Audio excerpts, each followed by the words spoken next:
According to the American Center for Disease Control and Prevention, in 2020, the COVID pandemic decreased life expectancy in the United States by about 1 year and a half. This finding was reported in countless media outlets, including the New York Times, Bloomberg, and Reuters. It was the largest one-year decline of life expectancy since World War II, when it dropped 2.9 years.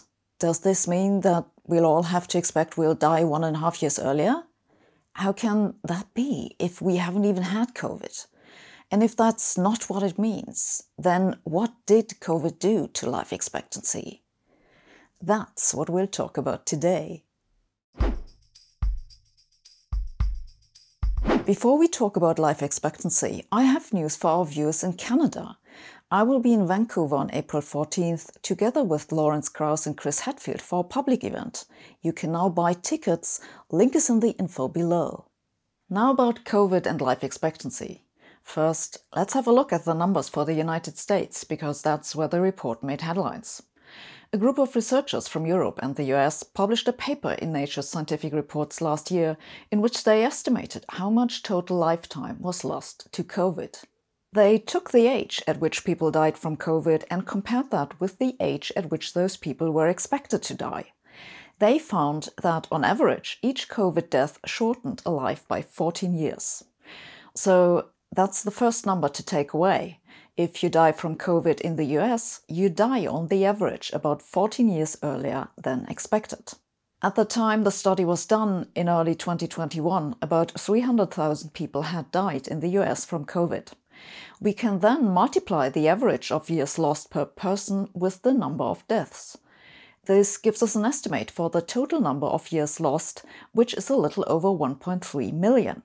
Naively, you could now say we calculate the average number of lifetime lost per person by taking all those missing years and dividing them up over the entire population. The US currently has about 330 million inhabitants, so that makes 1.3 million years divided by 330 million people, which is about 1.5 days per person. Days, not years. Since the Nature study was done, the number of deaths in the US has risen to more than 800,000, so the lifetime lost per person has gone up by a factor 2 or 3. And that's the second number to take away. On the average, each American has lost a few days of life, though if you're still alive, that's in all fairness a rather meaningless number. Clearly, that can't have been what the Center for Disease Control was referring to. Indeed, what the CDC did to get the 1.5 years is something entirely different. They calculated what is called the period life expectancy at birth. For this, you take the number of people who die in a certain age group in a certain year, for example 2020, and divide it by the total number of people in that age group. This period life expectancy, therefore, tells you something about the conditions of living in a certain period of time. This means if you want to interpret the decrease of life expectancy which the CDC found, they assumed that from now on every year would be like 2020. If every year was like 2020, then people born today would lose 1.5 years of their life expectancy compared to 2019. Of course, no one actually thinks that every year from now on will be like 2020. To begin with, because we now have vaccines. The number that the CDC calculated is a standard definition for life expectancy, which is formally entirely fine. It's just that this standard definition is easy to misunderstand. The 1.5 years sound much more alarming than they really are.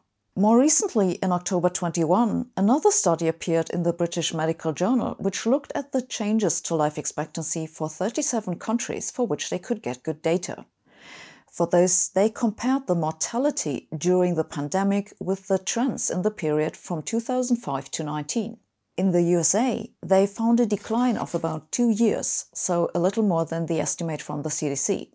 For England and Wales, they found a decline in life expectancy of about 1 year. For Germany, about 0.3 years. If you want to look up your country of residence, I'll leave a link to the paper in the info below. The same paper also reported that in countries where the life expectancy decreased, the years of lives lost to the COVID pandemic in 2020 were more than 5 times higher than those lost to the seasonal influenza in 2015. Keep in mind that this is the period life expectancy, which really tells you something about the present conditions rather than about the future. When we go through a war or a pandemic, then this period life expectancy decreases. But when the bad times are over, the period life expectancy bounces back up again.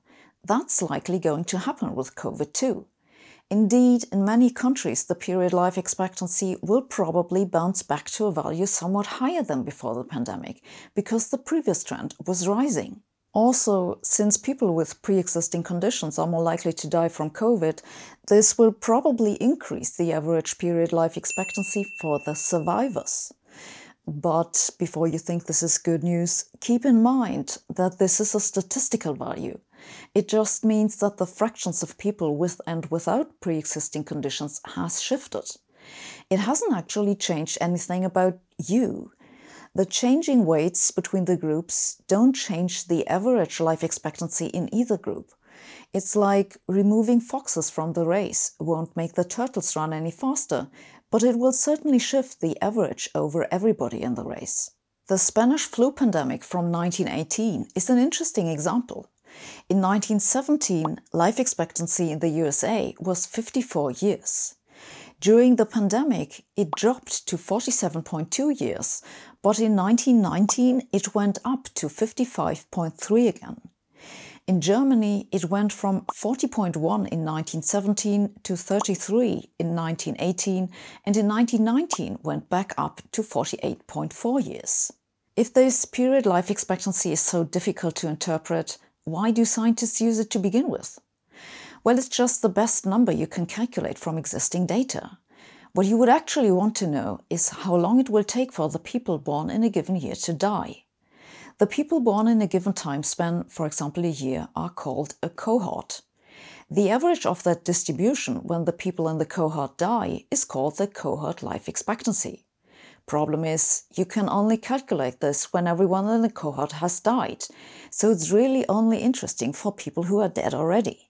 This is why, if we want to talk about the living conditions today, we use instead the period life expectancy. This makes pragmatic sense, because at least it's something we know how to calculate. But one has to be careful with interpreting it. The period life expectancy is really a snapshot of the present conditions, and when conditions change rapidly, like with the pandemic, it isn't a very useful indicator for what to actually expect. Another common misunderstanding with life expectancy is what I briefly mentioned in an earlier video.